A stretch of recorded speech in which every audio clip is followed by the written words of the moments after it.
안녕하세요. 오늘은 정말 흥미로운 한 이야기를 좀 들여다볼까 하는데요.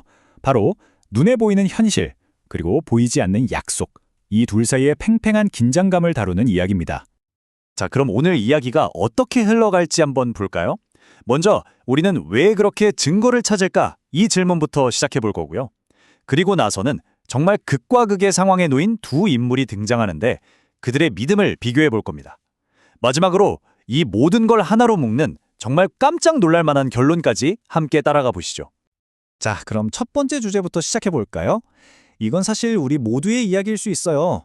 우리는 입으로는 믿음으로 산다고 말은 하는데 가만히 보면 실제로는 끊임없이 뭔가 손에 잡히는 증거를 원하잖아요?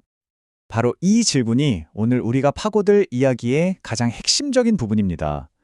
그러니까 약속을 믿을 거냐 아니면 당장 내 눈앞에 펼쳐진 상황을 믿을 거냐, 이 갈등이죠.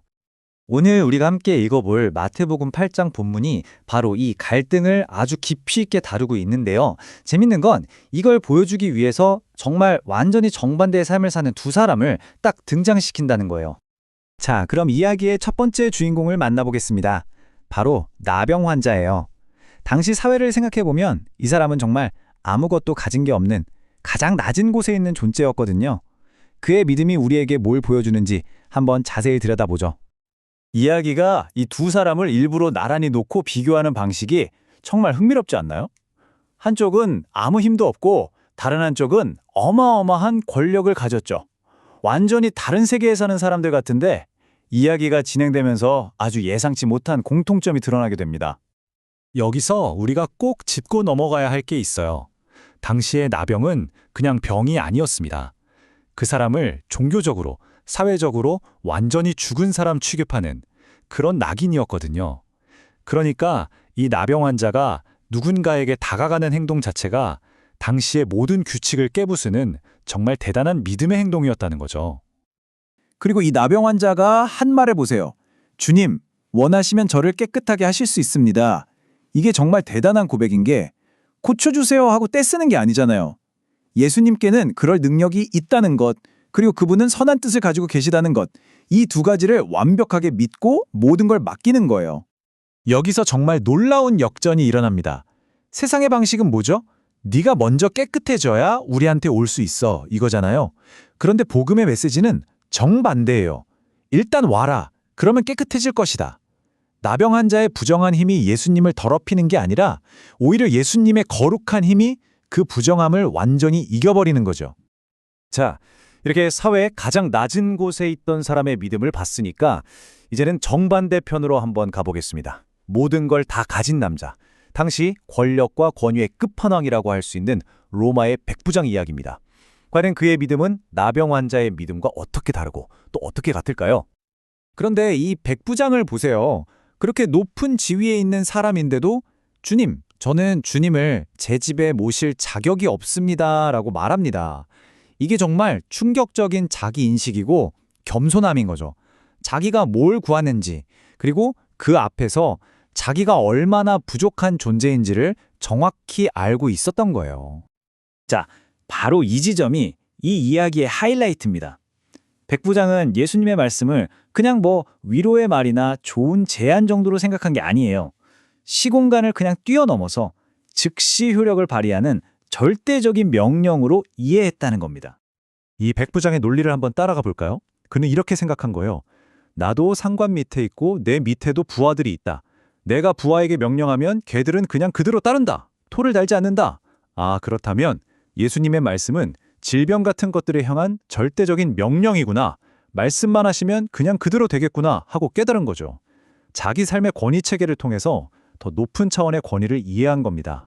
자, 이렇게 완전히 다른 두 이야기가 나왔는데 이게 어떻게 하나로 합쳐질까요? 이제 이야기의 클라이막스로 가보겠습니다.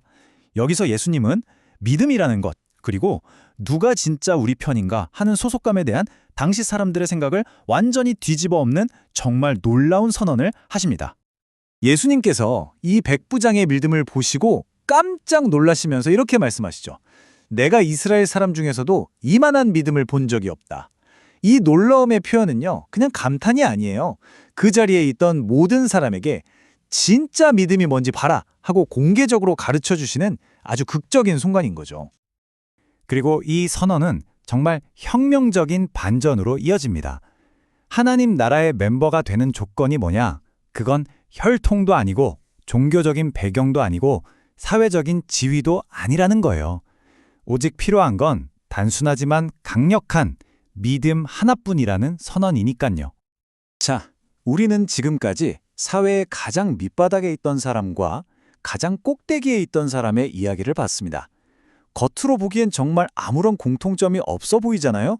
하지만 이 두 이야기를 하나로 꿰뚫는 아주 강력한 원리가 하나 있습니다. 그게 과연 뭘까요? 그들의 사회적 위치, 배경, 처한 상황, 모든 게 극과 극이었지만 나병 환자와 백부장은 딱 한 가지 아주 핵심적인 확신을 공유하고 있었어요. 그건 바로 예수님의 말씀이 지금 내 눈앞에 펼쳐진 상황보다 더 진짜이고 더 강력하다는 믿음이었습니다.